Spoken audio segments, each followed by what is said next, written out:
হতাশা মাদক দিয়ে দূর হয় না। হতাশা দূর হবে, বলে দিব, তিনটা জিনিস, মাত্র তিনটা। কয়টা ভাই? এক, 5 ওয়াক্ত নামাজ। এক কি? নামাজে আপনি অজু করে সেজদা দেন, ইনশাল্লাহ আপনার মনে প্রশান্তি না আসলে আমাকে এসে বলেন যে আসে নাই।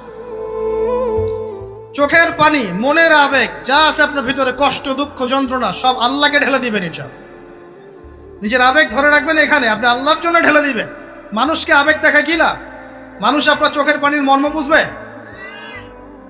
মানুষ কি মানুষের চোখের পানির মর্ম বুঝে? আপনার পিতা যদি মারা যায়, আমার কাছে এসে দোয়া চান কান্নাকাটি করে, আমি দোয়া করতে পারবো, কিন্তু আমি কিন্তু আপনার ফিলিংসটা বুঝতে পারবো না। আপনার অনুভূতি কে বুঝতে পারবেন? আল্লাহ পাক আপনার ঘাড়ের রগের চেয়েও কাছে আছে। সুবহানাল্লাহ, সুবহানাল্লাহ, আল্লাহ পাক ঘাড়ের রগের চেয়ে কাছে আছে। গতকালকে বাংলাদেশের একজন বরেণ্য আলেমের সাথে একটা কনফারেন্সে ছিলাম। উনি বলছিলেন যে এক ব্যক্তি, এটা শোনেন, এক ব্যক্তি খুব তার শখ যে তিনি সাহাবীদের মতো নামাজ পড়া শিখবেন। কথা বুঝতে পারছেন? সাহাবীদের মতো নামাজ শিখবেন। তো একজন বরেণ্য আলেমের কাছে এসেছেন, এসে বলছেন যে আমাকে সাহাবীদের মতো নামাজ শিখিয়ে দেন। তখন সেই আলেম আরেকজন আলেমের সন্ধান দিয়েছেন, যা তুমি তার কাছে যাও, তিনি শেখাবেন। তো সেই ব্যক্তি একটু অবাক হয়েছেন, কারণ যাকে প্রশ্ন করেছিলেন তিনি অনেক বড় মুহাদ্দিস, আর যার কাছে পাঠানো হচ্ছে তিনি অত বড় মুহাদ্দিস নন, কিন্তু আবেদ, আমল করেন। তাকে গিয়ে বলছেন উনি আমাকে পাঠিয়েছেন সাহাবীওয়ালা নামাজ শিখিয়ে দেন। তখন তিনি বলছেন ঠিক আছে, সুন্দর করে ওযু করে আসো, সুন্দর করে ওযু করে আসো। ওযু করার সময় খালি খেয়াল রাখবা যে আমি ওযু করছি শুধু আল্লাহর সন্তুষ্টির জন্য। কি খেয়াল রাখবেন? ওযু করছি শুধু আল্লাহকে রাজি খুশি করার জন্য ওযু করছে, আর কোনো উদ্দেশ্য নয় আমার। ওযু করতে যাচ্ছে, তিনি আবার বলছেন দাঁড়াও, শুধু আল্লাহকে রাজি খুশি করার জন্য ওযু করো। আবার শুরু করছেন, আবার বলছেন শোনো, শুধু আল্লাহকে রাজি খুশি করার জন্য ওযু করো। এভাবে বলতেই আছেন, নামাজে দাঁড়িয়ে আছেন, দাঁড়ানোর আগে বলছেন শোনো, শুধু আল্লাহকে রাজি খুশি করার জন্য নামাজ পড়ো। বলতেই আছেন। এক পর্যায়ে সে ব্যক্তি নামাজ শুরু করলো, নামাজে মনোযোগ এদিক ওদিকে যায়, আর তার মাথায় এটা আসে, এই শুধু আল্লাহকে রাজি খুশি করার জন্য আমাকে নামাজ পড়তে হবে, শুধু আল্লাহকে রাজি খুশি করার জন্য নামাজ পড়তে হবে। এই চিন্তা তার মনের মধ্যে ঘুরপাক খাচ্ছে। এভাবে নামাজটা সে শেষ করেছে। শেষ করে চিন্তা করছে যে নামাজ তো পুরোপুরি মনোযোগ দিতে পারলাম না, বারবার মাথার মধ্যে এরকম চিন্তা আসছে, আল্লাহ আমাকে তুমি মাফ করে দাও, নামাজটা আমার মনে হলো না ঠিক মতো। তখন সে ফিরে এসে তার সে ওস্তাদকে বলছেন আমার তো নামাজ এরকম করে পড়লাম, কিন্তু শেষমেশ মনে হলো যে নামাজটা হয়তো কবুল হয় নাই, আল্লাহর কাছে খুব মাফ চাইলাম, আল্লাহ আমাকে মাফ করে দাও, নামাজটা মনে হলো না। তখন সেই যে প্রথম ব্যক্তি যিনি পাঠিয়েছেন তিনি বলছেন এটাই হলো সাহাবীওয়ালা নামাজ। তারা আল্লাহকে রাজি খুশি করার জন্য নামাজ পড়তেন, নামাজ শেষ করে আল্লাহর কাছে ইস্তেগফার করতেন, আল্লাহ কিছুই হলো না, কিছুই হলো। আমার কথা কি বুঝতে পারছেন? অতএব আল্লাহকে রাজি খুশি করার জন্যে আপনি আপনার আবেগ, আপনার ইবাদত সব ফেলে দিবেন, এটা অন্য কারো কাছে কিছু পাওয়ার আশা করুন। অতএব নামাজ আপনার মাদকের দিকে যাওয়া লাগবে না, নামাজই আপনার হতাশা দূর করে দেবে ইনশাআল্লাহ। 2 নাম্বার আমল হচ্ছে কোরআন তেলাওয়াত। যে ব্যক্তি কোরআন তেলাওয়াত করতে পারে নিয়মিত, তার মনের মধ্যে এই হতাশা, এই ভীরুতা, এই কাপুরুষতা কিচ্ছু আসবে না ইনশাআল্লাহ। আমি গ্যারান্টি দিচ্ছি আপনাকে, হতাশা আসবেই না আপনার মনে যদি আপনি কোরআন বুঝতে পারেন। কোরআনের একটা আয়াত নিয়ে কোনো সময় দেখা যায় 2-3 ঘন্টা সময় পার হয়ে যাচ্ছে, আয়াতটা ছেড়ে সামনে যেতে পারছি না। কোরআনের ভিতরে ঢুকলে আপনি দুনিয়ায় ভুলে যাবেন কি হচ্ছে আশপাশে। আমি এমন অনেক আলেমকে দেখেছি যে একটা বই, পাতলা একটা বই, আরবি বই নিয়ে পড়া শুরু করেছেন, যে ফজরের পরে জোহরের ওয়াক্ত হয়ে যাচ্ছে, বইটাই শেষ করতে পারেননি। বুঝতে পারবেন না? যখন আপনি ইলমের ভিতরে ঢুকে যাবেন, কোরআনের ভিতরে, হাদিসের ভিতরে, আপনার দুনিয়ার খেয়ালই নাই।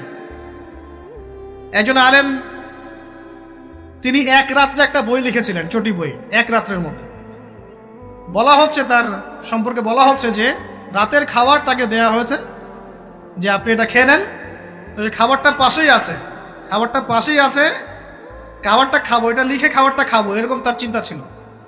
ফজর হয়ে গেছে, বই লেখাও শেষ, খাবার এই অবস্থায় পড়ে আছে, ডুবে গেছেন ভিতরে, খাওয়ার মাথায় খেয়াল নাই। এরকম হয়। একজন মনীষী, বিখ্যাত মনীষী, রিয়াদুস সালেহীন কিতাবের রাইটার, সংকলক আল্লামা নববী রাহিমাহুল্লাহ, এরকম সারা রাত চলে গেছে, পাশে 2টা খেজুর, ওই 2টা খেজুর খাওয়ারই সময় পায়, হাদিস নিয়ে গবেষণা করতে রাত পার হয়ে গেছে। আমি বলতে চাচ্ছি, যখন ইলমের ভিতরে, কোরআন হাদিসের ভিতরে ঢুকে যাবেন, আপনার দুনিয়ার খেয়াল আপনার চলে যাবে ইনশাআল্লাহ। এই টেনশন, হতাশা, এই সেই বাদ। তখনই আল্লাহ পাক আপনাকে তার পক্ষ থেকে রহমত দিবেন, বরকত দিবেন, আল্লাহ আপনার দুনিয়ার কাজগুলো করে দিবেন ইনশাআল্লাহ। তখন দেখবেন কেউ আপনার দুনিয়ার ওই কাজটা করে দিয়েছে, কেউ ওই কাজটা করে দিয়েছে, কেউ বাসায় খাবার পাঠিয়ে দিয়েছে, আল্লাহ পাকই এগুলো করাই দিবেন ইনশাআল্লাহ। তো প্রিয় ভাইরা, মাদকে যাব না আল্লাহর কাছে আসবো? 2 নাম্বার কোরআন তেলাওয়াত, 3 নাম্বার আল্লাহর জিকির। 3 নাম্বার কি ভাই? আল্লাহর জিকির। চলতে ফিরতে সব সময় মুখ চলতে থাকবে, মুখ না চললেও মনে মনে মন তাজা থাকবে, মনে মনে জিকির হতে থাকবে। মনে মনে জিকির করতে পারেন? মুখ নড়বে না, কিন্তু মনে মনে আপনার একটা জিকির হতে থাকবে, সুবহানাল্লাহ বা আলহামদুলিল্লাহ, লা ইলাহা ইল্লাল্লাহ, আল্লাহু আকবার। পারা যাবে? পারে। মানুষের মন কখনো চুপ করে থাকে না, কিন্তু মানুষের মন অলওয়েজ কিছু না কিছু চিন্তা করতেই থাকে, করতে থাকে না, যতক্ষণ না ঘুমায় মানুষ। তো প্রিয় ভাইরা, বেশি বেশি জিকির করবো, সুবহানাল্লাহ, আলহামদুলিল্লাহ, লা ইলাহা ইল্লাল্লাহ, আল্লাহু আকবার, লা হাওলা ওয়ালা কুওয়াতা ইল্লা বিল্লাহ, এগুলো চলতে থাকবে। আল্লাহ পাক তৌফিক দান করুন, আমিন। আমরা আমাদের সমাজে যুবকদেরকে এরকম টিকটকে দেখছি, অনলাইনে আসক্ত দেখছি, জেনায় আসক্ত দেখছি, পর্নোগ্রাফিতে আসক্ত দেখছি। আমরা দেখছি আমাদের যুব সমাজকে মাদকে আসক্ত, কিশোর গ্যাংয়ে আসক্ত। এইগুলো কি আমাদের কাম্য ছিল ভাই? আমাদের কাম্য ছিল? এই অবস্থায় কি যুব সমাজ আল্লাহ পাকের দিনের পতাকা হাতে নিয়ে আল্লাহর জমিনে দিন কায়েম করতে পারবে কিনা, একটু আমাকে উত্তর দেন দেখি। এখন এই অবস্থায় পারবে? অতএব অবস্থার উন্নতি করতে হবে কিনা? উন্নতির জন্য রাজি আছি কিনা ইনশাআল্লাহ? আমরা চাই কি আল্লাহ পাকের দিনটা আল্লাহর জমিনে প্রতিষ্ঠা লাভ করুক, আল্লাহর দিন সবার ঘরে ঘরে পৌঁছে যাক, আল্লাহ পাকের দিনের যে সৌন্দর্য সবাই সেটাই, এই সৌরভটা সবাই পাক। আমরা চাই কিনা? সমাজে শান্তি প্রতিষ্ঠা হোক, আবার সেই রাসূলের মতো যুগ চলে আসুক, আমরা চাই কিনা? অতএব আমাদের সবাইকে যৌবনের এই প্রলোভনগুলো থেকে বেরিয়ে এসে আল্লাহ পাকের ইবাদতে আত্মনিয়োগ করতে হবে। আল্লাহ পাক আমাদের সবাইকে তৌফিক দান করুন, বলি আমিন। আমাদের সবাইকে আল্লাহ রাব্বুল আলামিন কুরআন এবং হাদিসের গভীর জ্ঞান অর্জন করার তৌফিক দান করুন, বেশি থেকে বেশি ইবাদত করার তৌফিক দান করুন। আল্লাহ পাক সবাইকে হারাম সমস্ত রিজিক থেকে বাঁচিয়ে রাখুন, জেনা, ব্যভিচার এবং নারীর ফিতনা, মাদক থেকে আল্লাহ বাঁচিয়ে রাখুন। আল্লাহ পাক আমাদের সবাইকে হালাল রিজিক, হালাল সম্পর্ক যথেষ্ট করে দিন। আল্লাহ পাক আমাদের সবাইকে যেন দিনের দাওয়াতের মেহনত করার তৌফিক দান করেন এবং আলেম ওলামার সাথে পরামর্শ করে দিন শেখার এবং বোঝার তৌফিক দান করেন। আর লেকচার শেষ করার আগে দুটো বিষয় বলে শেষ করছি, একটু মনোযোগ দিন। একটা হচ্ছে আমাদের যুবতী দিনী বোনদের জন্য, এখানে বোনরা আছেন না? আছেন কি না? দিনী বোনরা আছেন? একটা নসিহত দিনী বোনদের জন্য আমি একটা নসিহত করতে চাচ্ছি, একটা নসিহত। আমার এই একটা নসিহত একটু মন দিয়ে শুনুন প্রিয় দিনী বোন। রাসূলুল্লাহ সাল্লাল্লাহু আলাইহি ওয়াসাল্লাম আমাদের দিনী বোনদের জন্য জান্নাতে যাওয়ার একটা ফর্মুলা বলে দিয়েছেন। আমি কি বলবো সেটা? আচ্ছা, রাসূলুল্লাহ সাল্লাল্লাহু আলাইহি ওয়াসাল্লাম বলেছেন আমাদের দিনী বোনেরা, আমাদের মায়েরা, এই নারী জাতি মাত্র 4টা কাজ করলে জান্নাতের যে কোনো দরজা দিয়ে ইচ্ছা প্রবেশ করতে পারবে। খুশি হন নাই? কয়টা কাজ? মাত্র 4টা। 1, যদি আমাদের দিনী বোনেরা 5 ওয়াক্ত নামাজটা ওয়াক্ত মতো পড়ে, আল্লাহ পাক তৌফিক দান করুন, বলি আমিন। 2 নাম্বার, যদি তারা রমাদান মাসের রোজাটাকে ঠিক মতো আদায় করতে পারে। 1 নাম্বার 5 ওয়াক্ত নামাজ ঠিকঠাক আদায় করা, 2 নাম্বার রমজান মাসে সওম রাখা, 3 নাম্বার তাদের লজ্জাস্থানের হেফাজত করা, মানে শরঈ পর্দা মেনটেন করা, শরঈ পর্দা মেনটেন করা। এবং আমি বলে দেই, চেহারাটা আপনাদের পর্দার অন্তর্ভুক্ত। এটা নিয়ে অনেক বাকবিতণ্ডা হয় না সমাজে, চেহারা দেখানো যাবে কি যাবে না ইত্যাদি। চেহারা আপনার পর্দার অন্তর্ভুক্ত বিষয়, ফুল স্টপ। এর উপরে ফতোয়া অনেকভাবে দিচ্ছে, কিন্তু বরেণ্য উলামায়ে কেরামের কিতাবগুলো ঘাটাঘাটি করেন, তাদের ফতোয়া হচ্ছে চেহারা আপনার পর্দার অন্তর্ভুক্ত বিষয়, চেহারা ঢেকে রাখবেন, আল্লাহ পাক তৌফিক দান করুন। চোখ থাকবে খোলা, ঠিক আছে। 4 নাম্বার, স্বামীর আনুগত্য করতে হবে। স্বামীর আনুগত্য, এই যে আনুগত্য শব্দ শুনলেই মানুষের একটা মানে নেগেটিভ ধারণা তৈরি হতে পারে। স্বামীর আনুগত্য মানে কি আমি তার দাসত্ব করব? আনুগত্য মানে, প্রিয় দিনী বোন, আনুগত্য মানে দাসত্ব নয়। আনুগত্য মানে কোরআন সুন্নাহর যে বিধানগুলো আপনার স্বামী আপনাকে পালন করতে বলবে, আপনি সেগুলো করবেন, আপনি করতে বাধ্য। কিন্তু স্বামী যদি কোরআন সুন্নাহর বাইরে কিছু করতে বলে, সেটা মানতে আপনি বাধ্য নন। স্বামী যদি আপনাকে বলে যে সুদ খাও, এই সুদি এনজিওতে আসো, নাম লেখাও। স্বামী যদি আপনাকে বলে যে আসো বেপরদায় বাইরে যাই, সাজুগুজু করে বের হও, চলো ঘুরে আসে বেপরদায়। স্বামী যদি বলে দেবরকে একটু খাবারটা দিয়ে আসো, আমার অফিসের কলিগ আসছে, খাবার পরিবেশন করো, আসো ডাইনিংয়ে আসো। এই যে হারাম কাজ, বেপরদার আদেশ করছে, সুদের আদেশ করছে, আপনি সেগুলো পালন করবেন না। কিন্তু হালাল বৈধ যে কোনো বিষয় আপনি স্বামীর আনুগত্য করবেন, এটা আপনার উপর ফরজ। এই 4টা কাজ যদি আপনি করতে পারেন, জান্নাতের যে কোনো দরজা দিয়ে ইচ্ছা আপনি প্রবেশ করতে পারবেন ইনশাআল্লাহ। আল্লাহ পাক আমাদের দিনী বন্ধুদেরকে এই 4টা কাজ করার তৌফিক দান করুন। আমাদের সবাইকে আল্লাহ পাক জান্নাতের জন্য কবুল করুন বলি আমিন। আরেকটা বিষয় বলতে চাচ্ছিলাম, সেটা হলো ওই যে প্রথমে বলেছি যে সূরা ইউসুফের সেই সমাধানটা বলবো কি না? আচ্ছা, সূরা ইউসুফটা ইনশাআল্লাহ আমি আরেকদিন পুরো সূরাটা সংক্ষিপ্ত করে আলোচনা করব ইনশাআল্লাহ। যদি একটা লেকচারে সম্ভব হবে বলে মনে হচ্ছে না আমার কাছে, 2টা বা 3টা লেকচারে নিয়ে আসবো ইনশাআল্লাহ। তবে আজকে একটা চিস্ট খালি বলছি। ইউসুফ আলাইহিস সালামের জীবনটা খুবই ট্র্যাজেডিপূর্ণ। নবীর পরিবার থেকে ভাইদের শত্রুতায় ওই যে কূপে চলে গেলেন, কূপ থেকে চলে আসলেন মিশরের বাজারে, সেখান থেকে বিক্রি করে দেওয়া হলো তাকে, রাজা তাকে কিনে নিলেন, তারপরে সেখানে তিনি বড় হতে লাগলেন রাজপ্রাসাদে। তারপরে ওই যে রাজার কি স্ত্রী তাকে জেনার জন্য আহ্বান করেছিল, সেখান থেকে তিনি জেলখানায় চলে গেলেন, আবার জেলখানা থেকে আবার মিশরের খাদ্য মন্ত্রণালয়ের দায়িত্ব পেলেন, তারপরে তিনি মিশরের শাসকের দায়িত্ব পেয়ে গেছেন, তাই তো? আচ্ছা, এর মধ্যে একটা জায়গা খালি বলবো আজকে আপনাদের। টপিকটা কি দিবা তোমরা? টপিকটা হচ্ছে চলমান বৈশ্বিক অর্থনৈতিক সংকটে ইউসুফ আলাইহিস সালামের সমাধান। মনে থাকবে? চলমান এই বৈশ্বিক অর্থনৈতিক সংকটে ইউসুফ আলাইহিস সালামের সমাধান কি ছিল? ইউসুফ আলাইহিস সালাম জেলখানায়, কোথায় বলেন তো? জেলখানায়। তখন দুজন ব্যক্তি তাকে বলছে, ইউসুফ, আমরা দুজন দুটো স্বপ্ন দেখেছি, তুমি কি স্বপ্নের ব্যাখ্যা দিতে পারবে? আমরা তোমাকে সত্যবাদী বলে মনে করি। ইউসুফ আলাইহিস সালাম বলছেন, খাবার আসার আগেই তোমাদেরকে স্বপ্নের ব্যাখ্যা দিয়ে দেব।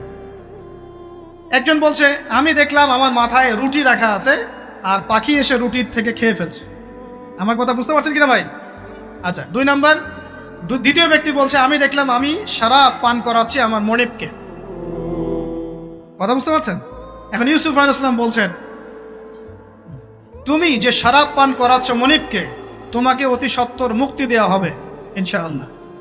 আর যার মাথার উপর থেকে রুটি খেয়ে নেওয়া হচ্ছে তাকে শুলদণ্ড দেওয়া হবে, মৃত্যুদণ্ড দেওয়া হবে। কি বললেন? একজনকে দেওয়া হবে মৃত্যুদণ্ড, একজন কি হবে? ছাড়া পাবে। আর যাকে মনে হলো যে এই ছাড়া পাবে, ইউসুফ আলাইহিস সালাম বললেন, তুমি যখন ছাড়া পাবে তোমার মনিবের কাছে, মালিকের কাছে আমার কথা বলো, আমার কথা আলোচনা করো। কিন্তু শয়তান তাকে ভুলিয়ে দিল, সে আর কথা বলতে পারল। আরো কয়েক বছর চলে গেল, ইউসুফ আলাইহিস সালাম তখনও জেলেই আছে। একদিন এই রাজা স্বপ্ন দেখলেন। কি স্বপ্ন দেখলেন? যে 7টা পাতলা পাতলা গাভী, মোটা মোটা 7টা গাভীকে খেয়ে ফেলছে। 7টা কি গাভী? জীর্ণ শীর্ণ গাভী, 7টা মোটা তাজা গাভীকে খেয়ে ফেলছে। আর দেখলেন 7টা সবুজ শীষ। শীষ বোঝেন কিনা? এই ধানের শীষ না, আবার সবুজ শীষ। আর দেখছেন এই যে শীষ মরে গেলে যেমন দেখায় না একটা রং, এরকম শীষ। এখন রাজা খুব চিন্তিত হয়ে পড়লেন যে আসলে এই স্বপ্নের কি ব্যাখ্যা। তিনি সবাইকে ডেকে বললেন, স্বপ্নের ব্যাখ্যা কি তোমরা জানো? তখন রাজ্য পরিষদের এই যে এমপি মন্ত্রী যারা আছে তারা বলছে, না, এটা কি স্বপ্ন, আদগাফলাম, এটা একটা বাজে স্বপ্ন, উদ্ভট স্বপ্ন, আমরা এটার মানে জানি না। আমরা হলো তাই তো বলতাম নাকি ভাই? কিন্তু ওই ব্যক্তি স্মরণ হয়ে গেল যে ছাড়া পেয়েছে, আরে ইউসুফ তো স্বপ্নের ব্যাখ্যা দিতে পারে। দৌড়ে গেলেন তিনি জেলখানায়। ইউসুফ আইয়ুহা সিদ্দিক, হে সত্যবাদী নবী ইউসুফ, আমাকে কি এই স্বপ্নের ব্যাখ্যা বলতে পারবেন? 7টা জীর্ণ শীর্ণ গাভী 7টা মোটা তাজা গাভীকে খেয়ে ফেলছে। ইউসুফ আলাইহিস সালাম এই স্বপ্ন শুনে বললেন, ইউসুফ আলাইহিস সালাম শুধু স্বপ্নের ব্যাখ্যাই দিলেন না, বরং এই স্বপ্ন যে সত্য এটা তিনি বিশ্বাসও করলেন। এই স্বপ্ন একটা সমস্যাকে নির্দেশ করছে এটাও বুঝে ফেললেন, এই সমস্যার সমাধানও তিনি দিয়ে দিলেন। বলেন সুবহানাল্লাহ। আমার কথা বলছেন, ইউসুফ আলাইহিস সালাম স্বপ্নের ব্যাখ্যা দিচ্ছেন না, বরং স্বপ্নটা যে সত্য তিনি মেনে নিচ্ছেন এবং এই স্বপ্নের ফলে একটা সামনে খারাপ সময় আসতে যাচ্ছে এটা তিনি বিশ্বাস করছেন এবং এর সমাধান তিনি জাতিকে দিচ্ছেন। ইউসুফ আলাইহিস সালাম বলছেন, তোমাদের সামনে 7 বছর দুর্ভিক্ষ হবে। কি হবে বলেন? 7 বছর। সারা বিশ্বের অর্থনৈতিক প্রেক্ষাপট একটু বিবেচনা করেন তো, যে আমরা একটা খারাপ সময় টিকে যাচ্ছি না আস্তে আস্তে, এবং নীরব একটা দুর্ভিক্ষ সারা ওয়ার্ল্ডে চলছে না? করোনার সময় ছিল, ওই সময় একটা সমস্যা ছিল, ইউক্রেন রাশিয়ার ইস্যু ছিল, আরও অনেক ইস্যু আছে, শুধু এগুলো ইস্যু নয়, অপচয় ইস্যু আছে, দুর্নীতি ইস্যু আছে, জুলুম আছে, তারপরে যে পারমাণবিক ক্ষেত্রগুলো আছে, বড় বড় পরাশক্তিদের চাপ আছে, অনেক ব্যাপার আছে, রিজার্ভ কমে যাওয়া, অনেক বিষয় আছে।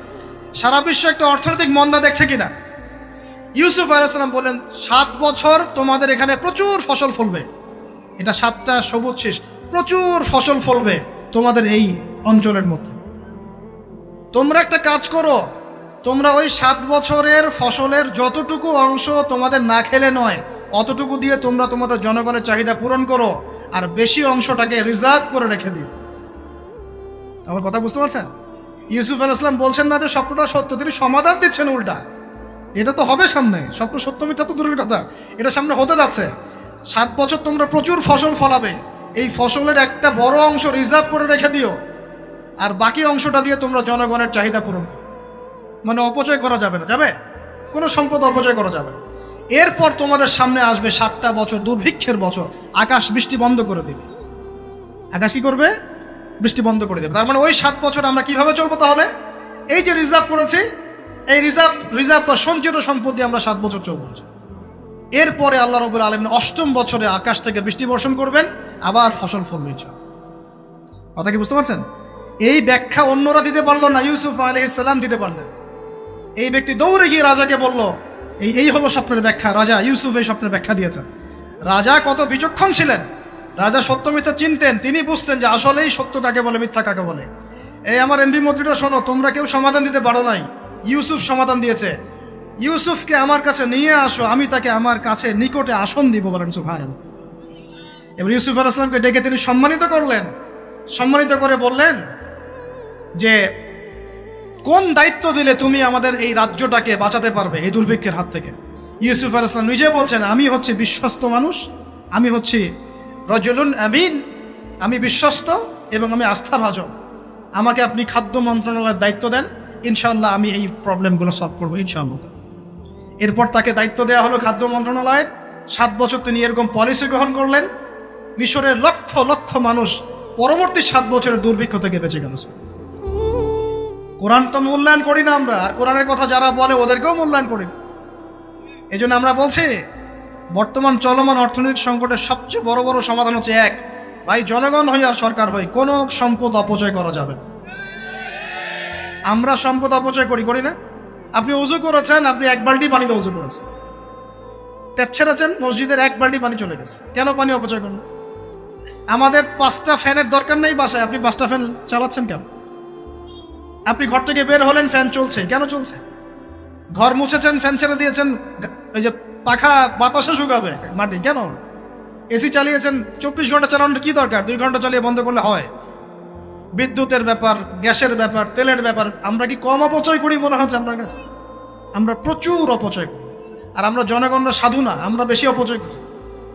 আমরা অপচয় করি না ভাই? প্রমাণ আপনি নিজের বাসায় পাবেন।